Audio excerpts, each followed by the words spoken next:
Do you dream of fairies and princesses? Then you've come to the right place. Welcome to Disney Coast to Coast.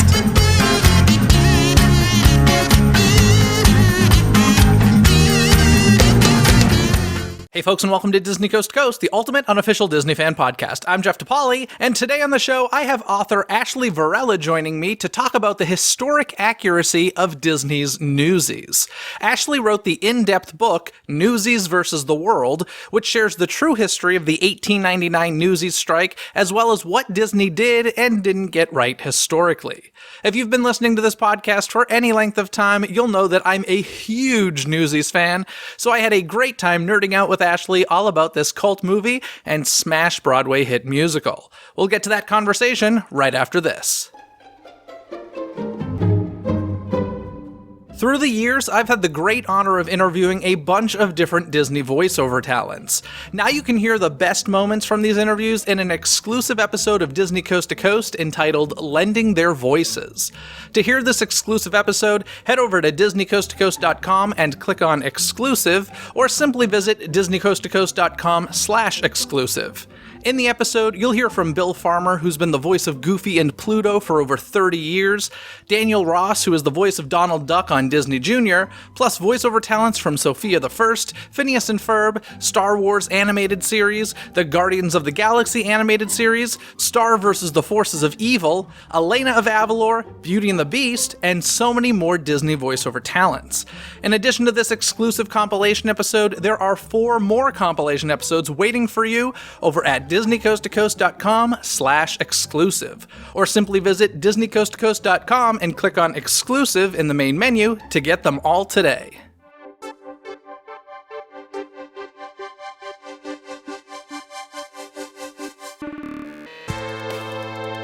It's time to dive into today's Disney dialogue.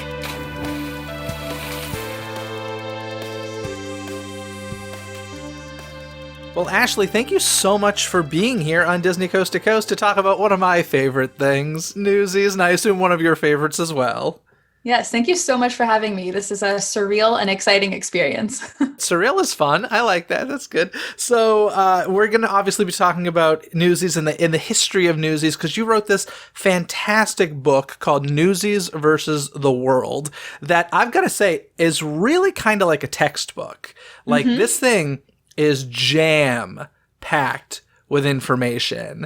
And I'm curious, when did it start for you, the whole Newsies fandom? How did you first get introduced? Yeah, I wish I could say that I was one of those fansies who grew up with the film, but I was really late to the game. Newsies didn't even land on my radar until about 2017. And I was sick, home from work one day, and it was on Hulu. It was back, the days before Disney Plus, when we had 5 Disney movies to choose from. And Newsies happened to be one of them. And I watched it, and I watched it again, and I watched it a third time, and I just fell in love with the story. It's very campy and very fun, but also very earnest and heartfelt. You have this gorgeous music from Alan Menken, this really lively choreography from Kenny Ortega, who I mostly knew from High School Musical and that whole franchise. And I sat with it, and I really loved it. And I probably wouldn't have thought about it again if I hadn't seen an advertisement for Fathom Events bringing the pro shot of Newsies, the Broadway musical, to movie theaters a couple weeks after I had only gotten into the 1992 film of Newsies. So it felt very serendipitous to kind of be introduced to it that way. Wow, so 2017, you said, is the first time you said? How fast did you write this book? Because I kind of imagined it was years of research and such. No, you are a professional writer, we should yes. say. But yes, still, I am. It's like I said, it's a dense book. So how quick did it turn around? I walked out of the theater after seeing Newsies the musical for the first time, and I thought, I'm going to go home and write an article about the backstory of Newsies, because that's what I do when I get obsessed with things. I need to process it through my writing and kind of, get all this curiosity I had, kind of get it out of my system. And I quickly realized that you can't condense the history of Newsies into an article. And so a few months later, I found myself pitching the idea of a book to this independent press called Theme Park Press. And I said, I know this isn't really in your wheelhouse, but do you want to publish a book about Newsies? Because I have a lot to say about them. And then I spent like the next year and a half just writing. Wow.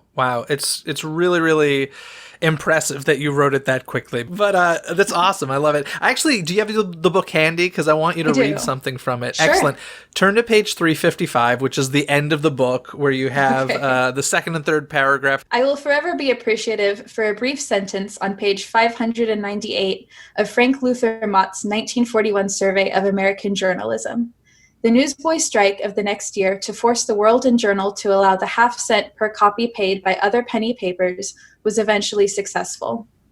Had that observation not helped inspire David Nassau's 1985 expose, Children of the City, At Work and at Play, had his chapters on 19th and 20th century newsboys not piqued the interest of New York Times columnist A.V. Corman, had Sudeker never stumbled across Corman's subsequent book review, had both Sudeker and White not been so captivated by the newsboys' plight that they developed the first draft of what would later become one of Disney's biggest commercial failures of the 1990s, had that failure not been embraced by an entire generation of passionate fans, had that passion not breathed new life into an award-winning Broadway adaptation, the Newsies' remarkable story might have been lost forever. That's crazy to think about. Right? All of those things had to line up in order for, I mean, this is a story that nobody would know. I knew nothing about this history. You never learn this in history class, that's for sure. And one of the things that's crazy about this to me is we're going to, as I said, I read the book and we're just going to go through a lot of little factoids and historical moments that I was like, oh, wow, interesting. And one of the first things that I thought of was it was a 2-week strike. Like, talk about a blip in American history, a moment that can get lost forever, but a 2-week strike. That's incredible. Yeah, it was brief, but it wasn't so much about how long it lasted, but who the Newsies decided to target. They were really going after the Goliaths of the publishing industry, and that was going to make waves. Yeah, you know what it actually reminded me of when I read that? It made me think about the Salem witch trials, because and I don't know the specific numbers, but that was a short period of time, and in the long run, a small number of people, that were murdered because of it. Of course, nobody should be murdered, but right. In the long run, when you just think of how historical it is, that moment in history, it's like, and you really look into it, you're like, wow, it was a blip in history. Yeah. And I also just thought it was a funny little connection that Kenny Ortega is related to both now because of Newsies and Hocus Pocus.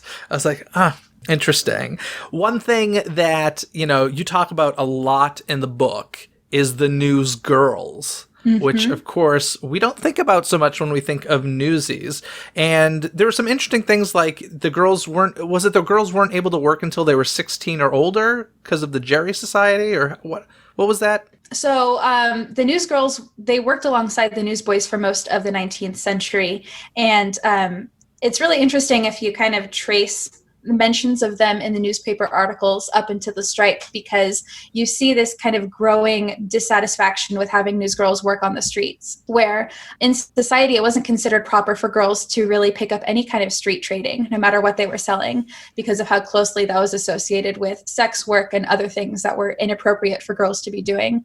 So somewhere in like the mid to late 1800s, there were bans enacted in different cities to keep girls off the streets until they were at least 16 years old, because supposedly they didn't want to corrupt the spirit of these young girls by forcing them to work at a young age. So what happened is you started seeing a lot of quote unquote 16-year-old girls selling newspapers on the street, lying about their age so that they could continue to support their families. Interesting. Now, where did you do the research for this? Was it mostly newspaper clippings, or, I mean, it must have been all over the place, I would assume, but where did you find the chunk that really made it into the book? It was actually an intimidating process to start researching for this book, because so little was known about the 1899 strike, and even newsboys and newsgirls, there isn't a lot of info out there. I spent the majority of my time in newspaper archives, some available through newspapers like the New York Times, some available through public libraries, and then there are also some independent, freely owned and operated newspaper archive sites where you can search back as far as the early 1800s. And so I pulled every single clipping I could find that mentioned Newsies in the United States, basically for a full century, and just spent some time immersing myself in those. A lot of time, I'm sure. Yes. So, one of the things we haven't really talked about, if you're listening to this, I'm assuming you've seen Newsies or at least know the story. But one specific we should mention is that, a big part, the story is essentially the behemoths of the newspaper industry are raising the price from 50 cents for 100 papers to 60 cents for 100 papers. And one of the things that I learned reading your book was this actually started back in the 1830s because of something the Newsies were doing. Do you know specifically what I'm getting at? And why they did this? Okay, so they used to lend the newspapers to customers and let them read them. Right. And so this was back when they were still allowed to return the newspapers and get their money back if they hadn't sold them. And this was fascinating to me because it is always one of those things like, why are rules in place? And usually rules are created because some people are doing something to benefit themselves and hurt the company in the long run. And so the Newsies used to loan out the paper and then try and return it. And they could tell that it's been fingered through already. And it's because of that the newspapers were like, well, guess what? We're no longer buying them back, to discourage that habit. I thought that was really interesting. Another thing that shocked me was that Pulitzer had a brother already in New York selling newspapers. Yes. Where's this? This is a big thing that shocked me. Talk a little bit about that. Yeah, Joseph Pulitzer was not the first newspaper man of his family, and he really he was kind of the annoying younger brother who came up behind his brother and pushed his way into the newspaper industry and really made a name for himself. And his older brother kind of bowed out after that. But what interests me about Pulitzer is that he isn't kind of this cartoonish, buffoon of a villain that I think Disney sometimes paints him as, especially in the 1992 film. He was very conniving. He really studied the newspaper industry, and he came in with a lot of ideas about how he was going to make it different and make it better and make a name for himself. Yeah, and he really... when this strike was going on, the newspapers had the benefit of being able to print stories about the strike and kind of sway the public's thoughts about it in the direction they wanted.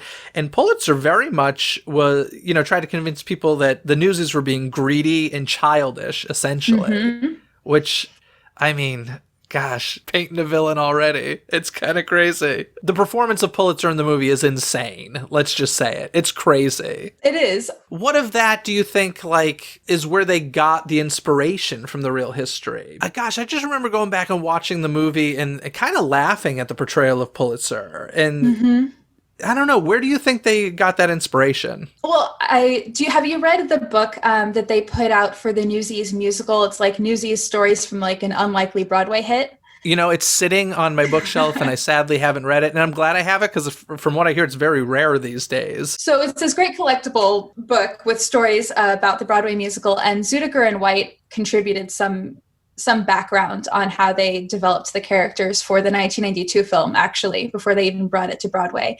And one of the things that I believe Zudiker said was that they decided not to make Hearst the villain because Citizen Kane had already been made. And so they decided to just kind of pick on Pulitzer, even though if you read any history of the strike, Pulitzer wasn't even in New York during the strike. He was up in Bar Harbor, Maine, taking a breather, communicating via memos and telegrams.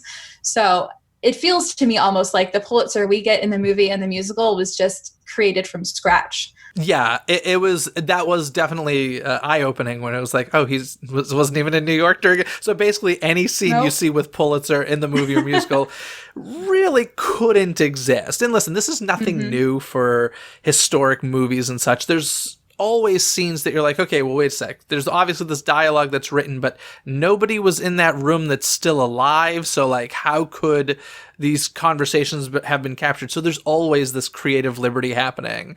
And sometimes it's really way off and sometimes it's closer to reality. In this case, really way off when it comes to way Pulitzer. Off.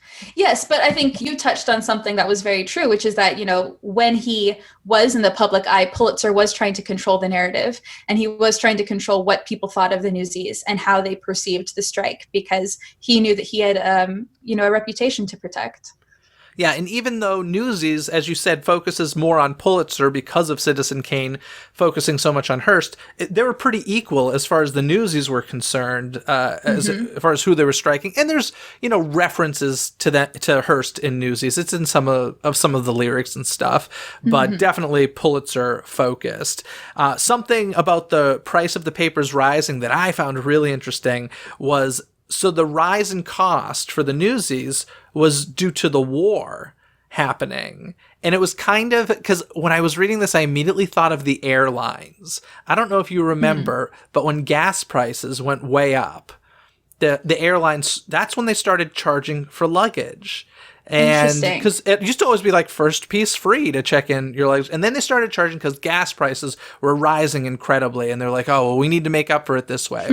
And guess what? When those gas prices dropped, we're still paying for that luggage. And that's essentially what happened with these newspapers. They said, we're raising the price because of the war, but, it'll go back. Don't worry. And it never did. And that's really what upset the newsboys or newsies, because the newsgirls, of course, are included in that, right? Yeah. And, during the war, the newsies didn't mind eating like that additional expense because it was so much easier to sell papers. There was such an increased demand for news coming from the front lines of the war. And when things went back to normal, all of a sudden you had really boring headlines and you had to get creative again and sell papers. And you still had this extra 10 cents per 100 papers that you had to eat. Yeah, it's crazy. Now, one thing that happened in real life, apparently, that as we said, they weren't focusing on Hearst, but the Newsies actually met with Hearst at one point, because he was in New York, and that was fascinating. Tell us a little bit more about that. Yeah, so the Newsies, I think they basically waylaid him. They were waiting for him to, come out of his car around his building, and they talked to him. From what I understand from the articles, they actually did get inside and had a conversation with him. What was said, we don't know. But Hearst adopted this attitude of, well, I'm going to do what Pulitzer is doing. So if Pulitzer is conceding to the Newsies, maybe I'll concede. But he wasn't so much interested in having an open and honest dialogue with the Newsies about their demands as he was in finding out what Pulitzer's plans were, because they were such big rivals that he wasn't going to give up something if Pulitzer wasn't giving it up first. Yeah, the other interesting thing that I feel like I'd have to really go back and watch Newsies closely to figure this out. But to me, it felt like in Newsies, they were striking newspapers across the board. And in history, it was really, no, we're striking Hearst's Journal and Pulitzer's World. And we're selling these other papers. So they were still working. They just weren't pushing the biggest newspapers available, essentially. Right. And this was great for all of the smaller papers. There are so many newspapers throughout New York City. I think, today we think, oh, well, there's the New York Times and you have like the New York Post and there's a few. But back in the 1800s, there were many that were vying to be kind of at the top of this industry. And a lot of people had the chance to kind of take down these really big publishers all of a sudden. So it was great for them. And not only were there a lot of newspapers, but there were also a lot of strikes. This was not... one of the things we see in Newsies is maybe a little bit of like, this is something new to these kids. But reality is, especially the older kids like Jack Kelly and such, they would have probably gone through more than one of these and or at least known about others. Definitely. And it wasn't just something the kids were doing. The adults were doing this as well.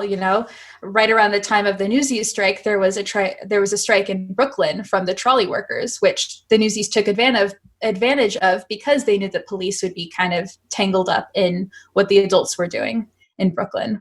Now, there are 4 things that you hit upon in the book that you say are really the places where the Dizney story strays, and that is the omission of newsgirls, the inherent violence of the strike, the one-dimensional portrayal of Joseph Pulitzer, which we talked a little bit about, and the mischaracterizations of New York Governor Theodore Roosevelt, who's a pretty important part of the story in Newsies. Now, let's start with some movie stuff. You already mentioned the Citizen Kane thing and Orson Welles, focusing on that. But one of the things that I find so interesting is how Joseph Pulitzer was a pro-union person, as far as like the editorials he wrote and such.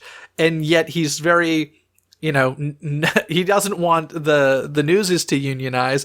And it's also fascinating that Disney is making this very pro-union movie that based on, Disney's history with the animation union and such. And even these days, to a point, I would say, I mean, there's tons of unions that work for Disney, but it's still very fascinating in both cases, how they fight for one thing, yet also fight against it, right? Yeah, definitely. It seems a little out of character. Yeah, I mean, well, there's that great line in the musical where I forget the exact dialogue, but somebody says, like, how can you be supporting the trolley workers strike and not these newsboys? And he goes, because the trolley workers are striking for a fair wage and the newsies are striking against me, or something like that. Yeah, I was just thinking of that line. It perfectly sums up, I think, Pulitzer's whole thought process throughout this. Yeah. So not only was Joseph Pulitzer away from New York at this time, but around this time, he would have been in his 50s, right? I believe so, yes. Yeah, and he was not in good shape when he was in his 50s. Yeah, this man was falling apart, partly because of his incredible work ethic, but he was practically blind and deaf at the point at which the Newsies were striking. He definitely didn't have enough energy to be like, I don't know, walking through the streets of New York, taking a cane to the Newsies. Like, this guy was, he was building almost a fortress around himself and his personal property that was soundproofed, because he couldn't bear the sound of anything, really, of people making noise around him, of people even like chewing in his presence. So he was practically, like an invalid by the time that the strike was happening, which kind of makes him also not a great villain to put in a musical or a film. Sure.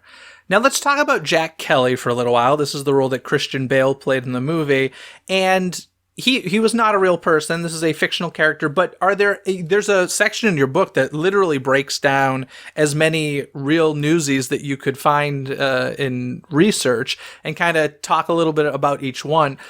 Did you feel that Jack Kelly was inspired by any of these, or maybe a mix of these children that you read about? Yeah, I think he epitomizes the ideal newsie, the very idealistic child, someone that was on the cusp of childhood and adulthood. He had the charisma of Kid Blink, who was a real newsie leader during the 1899 strike. But he still has these dreams of going out west, and it's more a commentary on who the Newsies were, I think, as a group during that time, in the time when kids were being sent out on, orphan trains to go out west, but they were also assuming these very adult roles of being the breadwinners for their families. So Jack Kelly is a very interesting character in that I feel like he really captures a lot of different elements of the Newsies at that time. Especially Newsies that dressed like cowboys and danced in the streets, right? Totally with a little whimsy. Exactly. No, one of the things that the movie did hit upon that was quite accurate was this whole notion of the younger, more sympathetic newsboys were the ones that were more successful at selling. And you found that to be quite true, right? Oh, definitely. This is something that really is detailed a lot in David Nassau's book, Children of the City. He talks a lot about these very pitiful newsies who may have been fully able-bodied, but they really tried to prey on the sympathy of their customers because they knew that was going to get them an extra coin at the end of the day or extra sales. And sometimes it actually turned quite grisly when kids would get injured on the job, whether they would be, run over by trolleys or they would lose limbs or fingers or anything. And they would also use that to their advantage to sell more papers. So sometimes it was put upon as kind of an act. And sometimes, like with Crutchy, the very sympathetic character we get in Newsies, it was a real injury that they used to assist them in their trade. In your research, did you ever come across a situation where somebody purposefully got run over by a carriage or something to get that sort of injury for the sympathy? I came across a couple of those stories. I don't think I'm going to go into too much detail about them on a family-friendly podcast. Oh, yeah, wow. I think, this was also, you have to remember that like in the mid to late 1800s, this was a time before we had the concept of childhood. And so these kids were treated pretty roughly by adults and pretty roughly just by nature of the industries that they were in.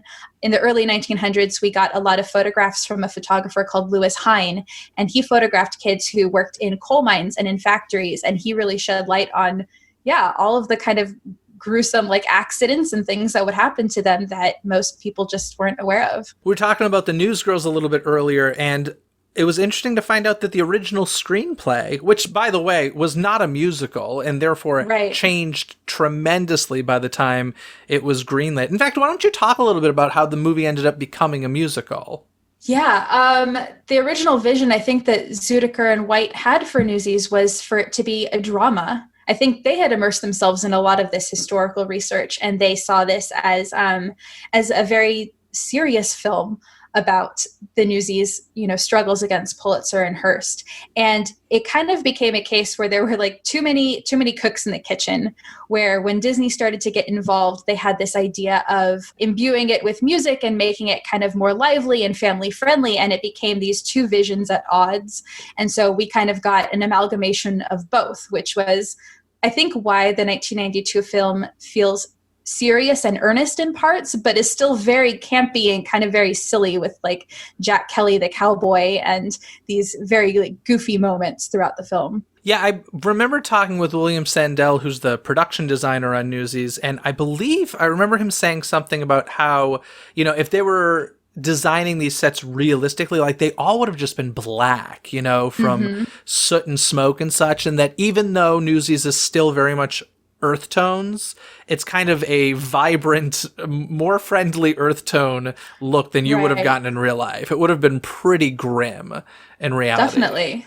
Which would have probably not made for a great looking, at least not a good looking Disney movie. But another studio, honestly, could make a movie about the same story and have it be a completely different genre, musical aside, but like do a really dark take on this story, because it is really fascinating. But in any case, what I was getting at before was that it originally included Newsgirls, the original script, right? Yeah, it did, which I really wish they had kept in. In fact, I think Zuidecker and White talked about having a newsgirl be one of the members of like the lead cast and have her be brought up in a brothel, which was also it's not really what Disney does. Sure. And it felt a little dark. I don't remember the ultimate reason why they kept Newsgirls out, but I know that was a topic that was revisited when they talked about bringing the 1992 film to life on Broadway. And they also elected not to put Newsgirls in the cast at all. Yeah, that was interesting. We're going to get to that, because that was, they kind of went back and forth with that one for a little bit,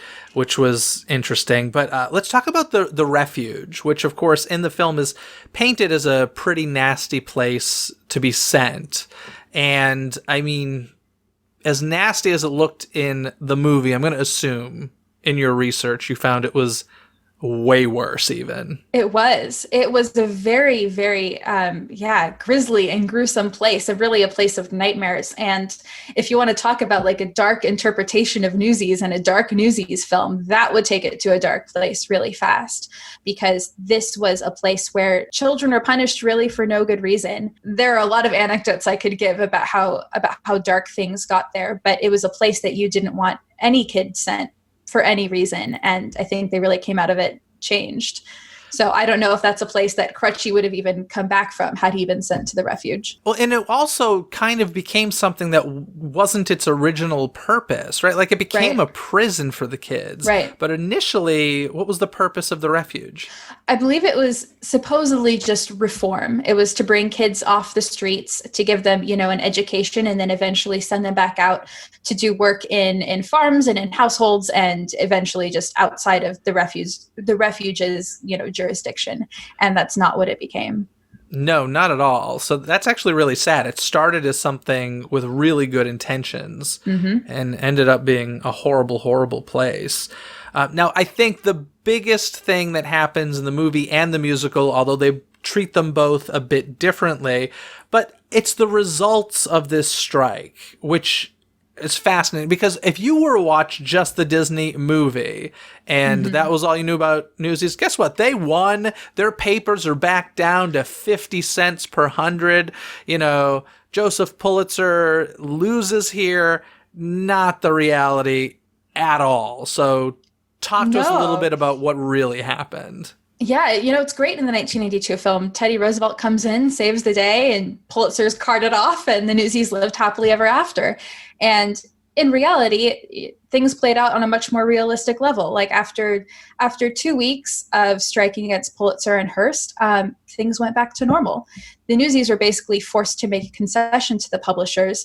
The publishers, the only thing they really gave the Newsies was the fact that they were going to now buy back papers at cost. So the Newsies, if they didn't sell, you know, their quota of papers for the day, they weren't going to be on the hook for that additional expense.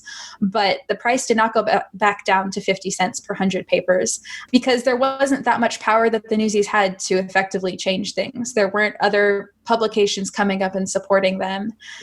The success that they achieved against Pulitzer and Hearst was really the fact that they cost those publishers thousands of dollars in revenue, in advertisers. They cost them thousands of customers. That was as close to a defeat as they were going to get. Yeah, and the other thing is when they bought back the papers, they weren't giving them cold, hard cash back. This was like, you know, your frequent flyer mile credits that you get back. Exactly. You just rolled your eyes so hard. But nobody wants that. So this was credit that they could put toward buying papers the next day, which is, you know, considerably different than money in your hands to go buy dinner, you know? Yes. So that is a very different reality than what we see at the end of the film. The musical definitely makes a more realistic picture painted, but it's still this whole we won hurrah sort of thing. But in the musical, like in the movie, there's no talk about them buying back the papers, I don't believe. I think Jack just says we won. No. And that's it. Yeah. Yeah. Which, I mean, the details are kind of obscured. Yeah. Whereas in the musical, I think they compromised to 55 per 100. Is that right? And then I believe so.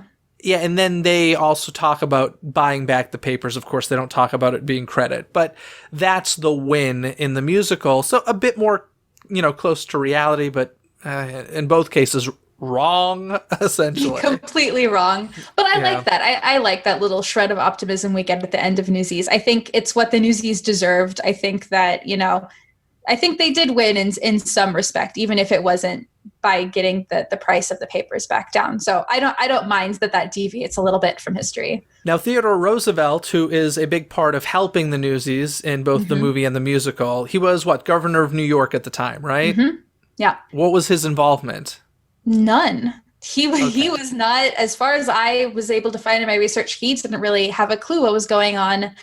Nobody clued him in, and he wasn't kind of the big champion for child labor rights that either the movie or the musical makes him out to be. Not at the time and not in the future. That's so interesting, just because, yeah, it was one of these stories that they're like, there's a nugget of fascinating history and storytelling here that I think would make a good movie, but it's missing a grand villain in the sense that we know for storytelling, and it's missing, you know, the support for these newsboys from higher up. So like, let's just take these real life characters and write them that way. And so it's bizarre, but it's Hollywood, right?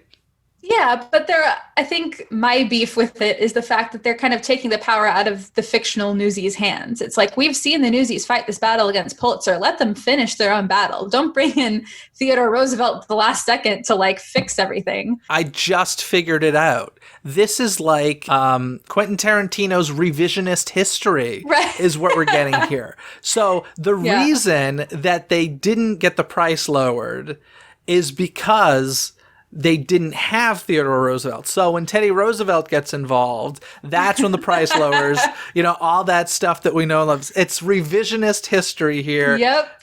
Tarantino's Newsies. That's an adaptation I don't need to see. There would be a flamethrower involved somehow if it was. That's great. But, you know, one of the things, speaking of flamethrowers and violence, that the Disney picture paints is that these newsboys really only fought when they were defending themselves, or if the bullies or the bad guys in the movie were picking on them first.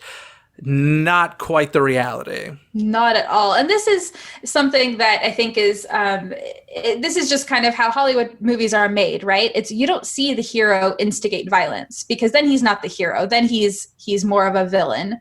So the Newsies aren't really allowed to provoke violence on screen because they lose some audience sympathy. But in reality, they were instigating a lot, and they were not gentle. This was not a peaceful protest. Like, they were going after the scabs and the wagon drivers with, sticks and fists and everything they had in order to keep these papers from being sold. Yeah, it was honestly, it was kind of sad to read all of this, because I just picture like these young boys being completely beat up. And there's that story you touch upon a couple times in the book of the young boy who was a scab, essentially, who got the crap kicked out of him. And then like within an hour was doing the opposite. I mean, he was beating up on other scabs. It was just, and I think it's partly just because these kids had to fend for themselves on the streets. They were used to rough working conditions. They were used to not being taken seriously by adults. They didn't view adults as like their protectors, It was kind of a every man for himself situation, which looking back now it's very sad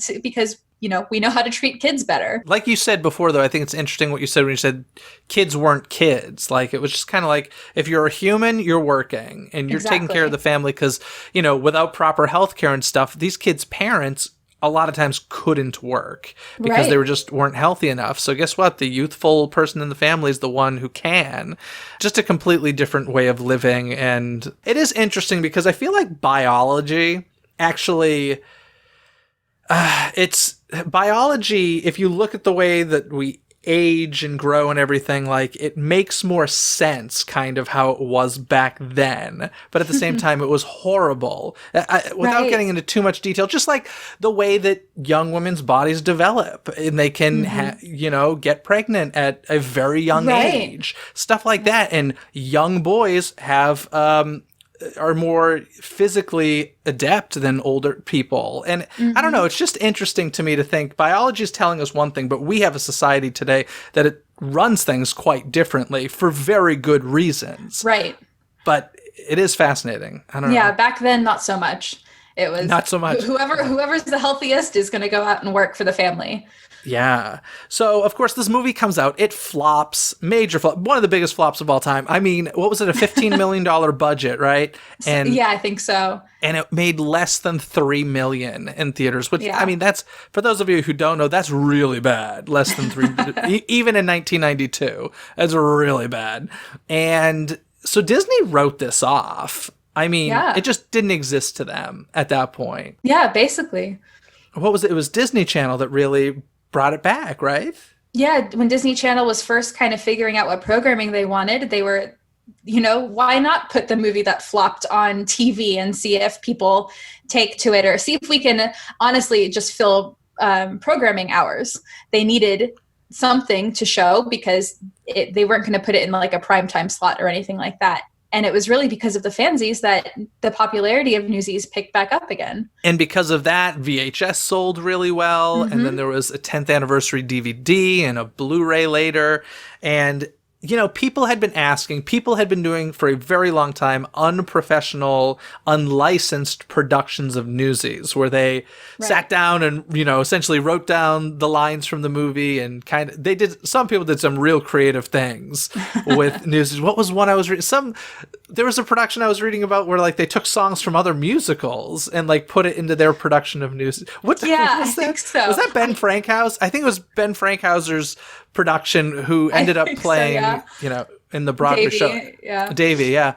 And so just weird stuff. So Disney was like, okay, listen, there's obviously some group of people out here who want a stage production. So at the very least, let's just make an official licensable stage production that we can make money off of instead of letting these crazy productions just do whatever they want.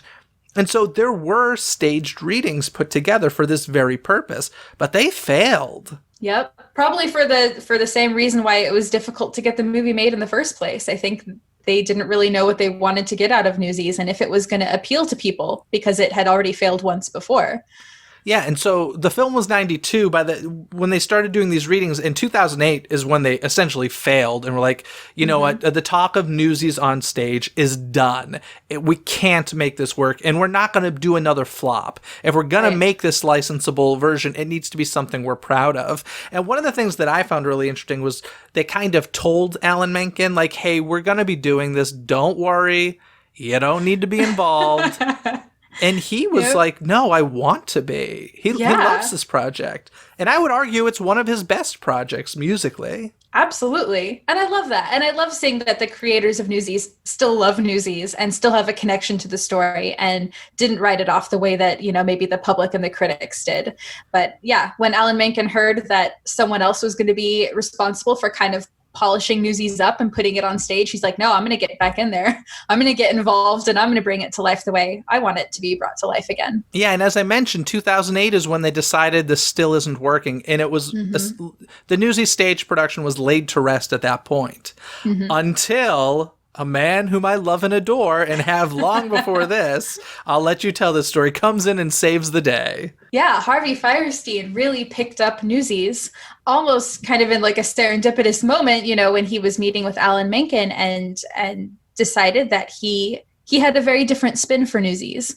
He really wanted to talk about kind of the power of art and of youth, and that's kind of what turned the whole project around. And I want to say like 2010. I could be getting the date wrong. For some people who may not know the name Harvey Fierstein, it's the actor who you hear talking like this. And a lot of people, I always feel like, have you seen Mrs. Doubtfire? Almost everybody has. He is, Daniel's, it's Daniel, right? Is Robin Williams' character. Yeah. His brother, the makeup artist, that's Harvey Fierstein. And he is a brilliant writer and a brilliant actor and a brilliant everything and a lovely man. I love him. But that's the guy who said to Menken, no, give me a shot at this. And he kind of single-handedly made the staged Broadway production of Newsies, brought it back to life. Yeah. That's incredible to me.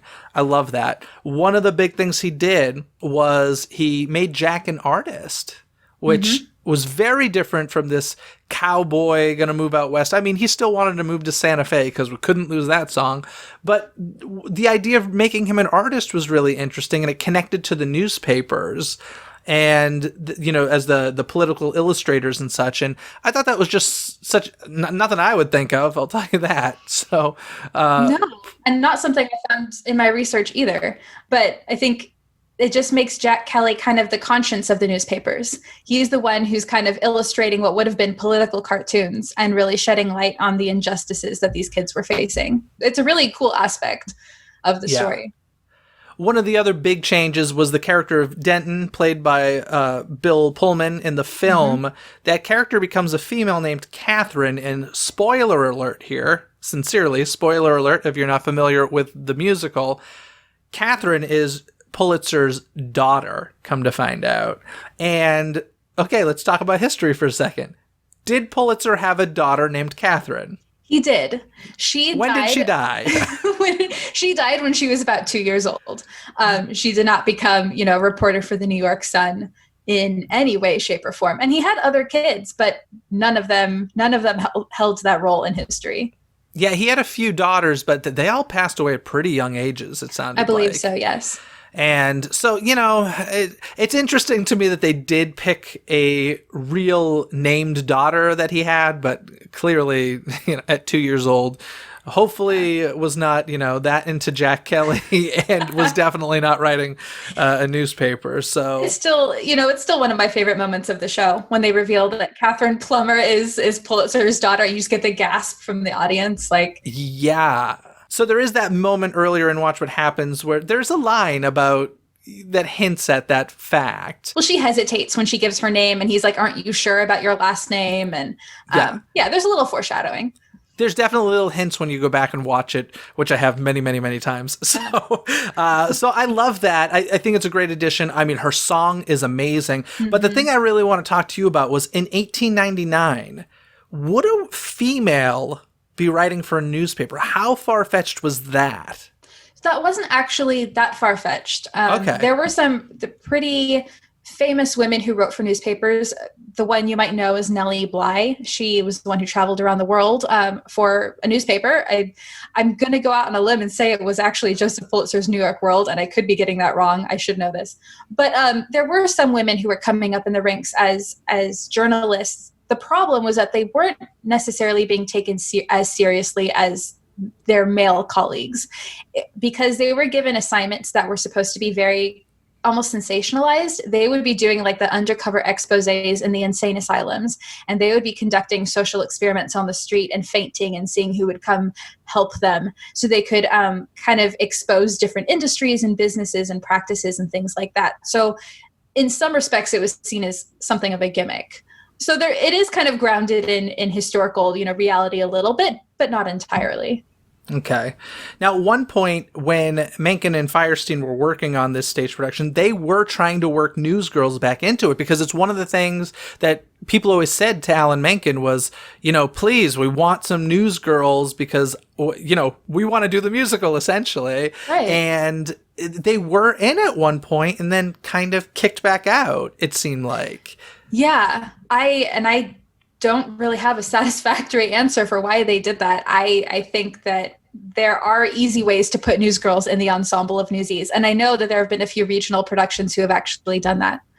Which is awesome. And it's interesting because the Broadway production definitely had some girls in the ensemble portraying newsboys. Yes. And the thing that's even more fascinating about that, and clear that Disney's production, I'm not faulting them here, but they just they wanted newsboys. They wanted it to be more like the movie that people knew and loved. And that became very clear when they shot the stage musical for the filmed version of the stage musical, because they replaced those bit parts played by girls by boys now. Because they're like, okay, with close-ups, there's no hiding the female features. Right. And that's very interesting. Yeah, it's not my favorite decision they made. But I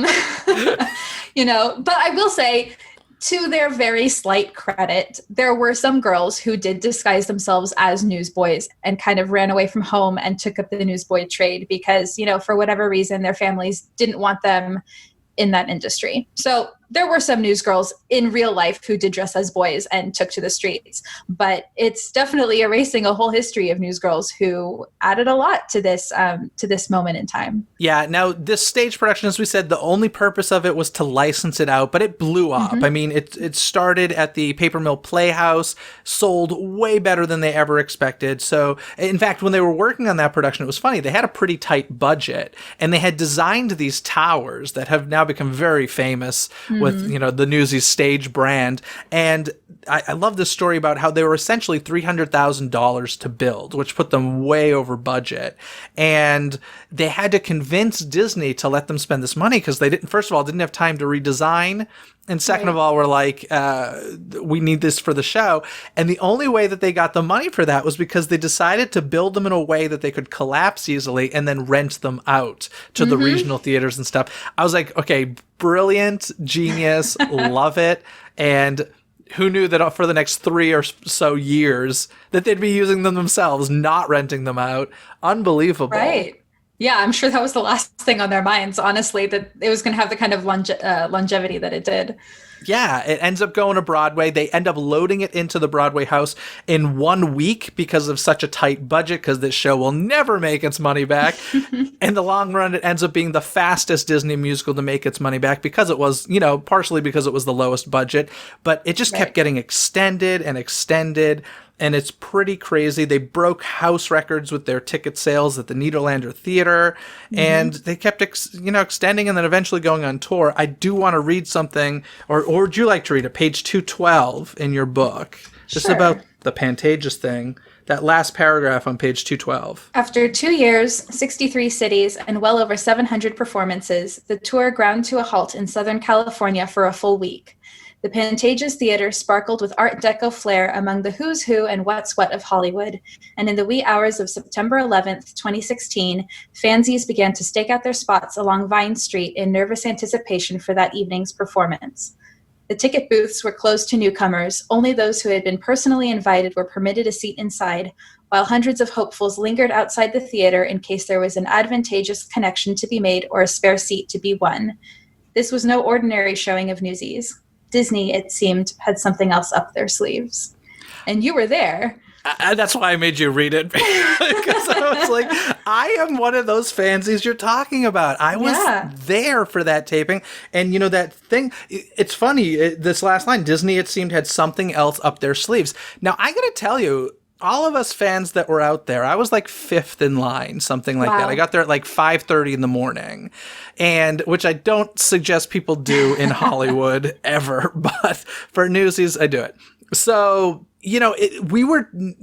nobody said to us, there might be tickets. This was just something where we're like, let's just see what happens. They've got to let in some fans, right? There was like a hint of it maybe, but we weren't guaranteed anything. And all day long, people kept telling us from Dizney, listen, there's no guarantee. You may be wasting your time. It's like, listen, I'm here. I'm staying. And the secret they had up their sleeves was they saved the first few rows for us. This was an audience full of invited family members, friends, celebrities, all that stuff. And they were like, nope, let's give these front row center seats to the fansies who are the only reason we're still here. And I got to tell you, like, it was honestly one of the best days of my life. It was incredible. September 11th, 2016. It was awesome. I met Tom Schumacher there, who's the president of Disney Theatrical. I met Jeff Calhoun there, which is the director who ended up coming on the podcast to chat about that. I mean, it was an incredible experience. I did ask Tom Schumacher, where's Harvey Fierstein? Like, I want to meet Harvey. And I think he wasn't in town for it, unfortunately. But, that's what ended up in movie theaters and now on Disney Plus. And I'm so happy that they did that. And of course, I think the question that people ask then is, well, why don't they do that with all their shows? I'd love to see all their shows that way. And, I go to the next page where Tom Schumacher says, I wanted to make sure it was great.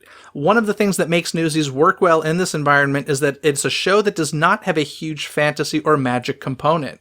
Most of our shows in close-up wouldn't look that great. This wouldn't work with Lion King or Beauty and the Beast, but when that camera pushes in on Jeremy Jordan, you'll be moved. And as much as I want it all to be shot and recorded, it totally makes sense, right? This, it was shot so beautifully. I can't get enough of it. And so good. I mean, and that's how it should be. I mean, just letting the fansies come and enjoy the once in a lifetime experience. Like, it's incredible. It really is. It was. I can't believe that you are such a new fansy. That is mind blowing. And not only that you're such a new fansy, but you wrote like a 300+ page book about it. Like, that's incredible. When the Newsies obsession starts, I can't fight it. I'm not planning on fighting it. It's pretty hardcore. Is there anything else you'd like to add before we get some trivia here, or any stories about your research that you'd like to share? Sure, actually. So there were a couple, I'll share two quick stories from my research that were really cool moments for me. The first happened when I flew back to New York City, and I went to Columbia University, their library on campus, Butler Library. They have like this rare manuscripts and reading room, which is just this temperature controlled like glass box in the library. And I requested some materials, basically this big box of papers from 1899. And I actually got my hands on the memos that were sent between Don Carlos Seitz and Joseph Pulitzer during the strike. And it was just this very like chilling, spine-tingling moment sitting with those papers, because all of a sudden the strike not only felt real, but I had proof in my hands that these adults knew what they were doing to the kids, and that there was a plan that they were carrying out against them, and that they were actively silencing other papers from reporting on the strike. And it's those moments that just that really made writing this book a treat, to kind of dig into this history that very few people have been privy to up until this point. The other really cool moment I had during my research was reading David Nassau's Children of the City. He has this chapter where he talks about what the Newsies used to spend their money on after they sold their papers. Because obviously like a big cut went to their families for food and clothing and shelter, but they would also buy toys and treats, and the girls would buy big hats and things to make themselves look fancier. And there was this photograph illustrating that in the chapter of this newsgirl standing in this train station, and she has a big hat on, big sheaf of papers over her arm, and the caption said something very vague like, "Newsgirl stands at the intersection of 23rd Street and 6th Avenue. She probably bought her hat from selling papers, something like that. And several weeks later, I had been researching a bunch on Newsgirls, reading every article I possibly could, and this name kept coming up over and over again, which was Winnie Horn. And Winnie was the eldest of 8 children in her family, most of whom were girls, most of whom were newsgirls. And she and her sister Sadie would stand on opposite corners from the train entrance and sell papers from 3 p.m. until 3 a.m. every day. And they had such a big fan base that they were parodied in theaters. They had wax sculptures of them made in the local amusement center. Teddy Roosevelt knew who Winnie Horn was, and she would campaign for him. And one of the papers described the way she looked, and it said, here's this girl who often wears these big hats with these veils, and she has this curl right in the middle of her forehead, and she stands at the intersection of 23rd Street and 6th Avenue. And all of a sudden, I was able to put together this very famous girl of her time together with this photograph of this, supposed unknown news girl. And it was another moment that was it was really cool to kind of feel history come alive and feel like this light being shown on this person who'd been completely obscured in history. That's amazing. That's awesome. I'm glad that it was such a fun journey for you. And thank you for writing this book. It really is. I keep calling it a textbook. It is. It's a textbook for any Newsies fan. Check it out for sure. But I think that means we're going to get some trivia now. Do you know the answer? Get your brain gears churning and play along. It's trivia time. Alrighty. Do you want to hit me with the trivia question first, or shall I hit you? I'll answer first. Okay, sounds good. So the first, let's see. So Jeremy Jordan, of course, Newsies made him a star as the Jack Kelly on Broadway. But the reality is he did not perform that role on Broadway for very long. And I know this because I saw him, about a month after the show opened, I saw it. And I said, it was literally... I was sitting in that theater. I remember turning to my mom at intermission and just saying, "A Star is Born." It was undeniable. And this was way before he blew up. It really had only been a few weeks that the show had been running. And I was just like, undeniable, Star is Born. Here we go. So when the show ended, I bought tickets to see it again within the first year because Broadway contracts are usually a year long. Well, he never made it that long. How long did Jeremy Jordan, if you had to guess, perform the role of Jack Kelly on Broadway? On Broadway, in terms of months? Yeah. In terms of months. I'm going to say 10 months. I have no idea. It was less than 6 months. Really? Yeah, it opened, started March 15th, 2012. By September 4th of 2012, he left the show to go do that TV show, much bigger paycheck, Smash. Yes, that's actually where I knew him from. Before I walked into the theater to see Newsies the Musical, I'm like, oh, it's the guy from Smash, which I'm sure is something that no one else was thinking in the theater. Part of the reason I watched Smash was because of him being on it. Okay. But no, yeah, you're right. Most people, I don't know. TV's a bigger audience, so a lot of people, I'm sure, knew him from Smash. But yeah, so he left the show pretty quickly to go do Smash. Now, it was so funny because when that news was coming out, I was watching Smash already. So I was like, oh, cool, Jeremy's going to be on it. And I was like, oh, crap, I have a ticket for December. He's going to be gone. And Newsies is one of those shows that... don't get me wrong, there have been a lot of phenomenal casts to that show, but that original Broadway cast, there was something special to the point that I honestly didn't want to see it on tour because I was like, I don't know, there are some shows that just, you can't beat that original Broadway cast. And I did see it on tour and I fell in love with those cast members as well. They did a phenomenal job always with that show cast wise. But if you had to guess, Corey Cott replaced Jeremy Jordan. So if Jeremy did it for less than 6 months, how long do you think Corey did it on Broadway? Well, let's see. It was only on Broadway for about 2 years, I think, if I'm remembering that correctly. I'm going to say until the show ended. He did. So almost 2 years he did it because he did it basically the day after Jeremy left, September 5th of 2012. And he did it through August 24th of 2014, which makes it almost 2 years for him, which is just crazy to think about because Jeremy is so famous for that role. Right. But Somebody else played it much, much longer than him. But of course, Jeremy's on the cast album and frankly was born to play that part and is now in the staged production, the taped production. So it makes sense. But it just crazy to me, less than 6 months. Mm-hmm. Well, and Jeremy was a fansy, which I love. I loved finding that out about him, that he was this little kid from Texas who like just grew up loving Jack Kelly and the Newsies and the whole story. So there we go. That's the answer. What's your question for me? All right, so I went in a bit of a different direction, talking more about Disney musicals. And since we're in kind of the, RAP Tony Awards season right now, see if you can name so there have been many Disney musicals, first of all, that have been Tony Award nominated, including Newsies. Unfortunately, they didn't get, the big awards. They got one of the biggest upsets ever. They were sincerely robbed because the show that won was Once, which, you know what? I give it the applause. It was another small show. It wasn't like a big Broadway blockbuster sort of thing. It was another small show that grew and became a Tony Award winner for Best New Musical. But I'm telling you, I've seen both, and Newsies is a billion times better. By a mile. So can you name the 3 Disney musicals that, although they were Tony Award nominated, got completely shut out? Like 1-0 awards? 1-0 awards. I'm going to guess Little Mermaid. Yes. Tarzan? No. Okay. I don't believe Tarzan was one. Did Frozen win any? They did. No, they didn't? Wow, Frozen. Okay, so Little Mermaid, Frozen, and Aladdin won some. Lion King definitely won some. Did Aida? Aida won some. This was not based. This was not based on a Peter and the Starcatcher. No. Wasn't based on a Disney thing. No, it wasn't based on a Disney animated movie, which I know Peter and the Starcatcher wasn't, but it's not that. Oh gosh, now I'm Mary Poppins? Mm-mm. What is it? Sister Act. Did Disney produce that? I believe they did. Oh, interesting. I knew Menken wrote music for it. I didn't realize that Disney was involved with that one. I believe they were, but yeah. So Disney's had very few misses, in their history. I think they're doing okay.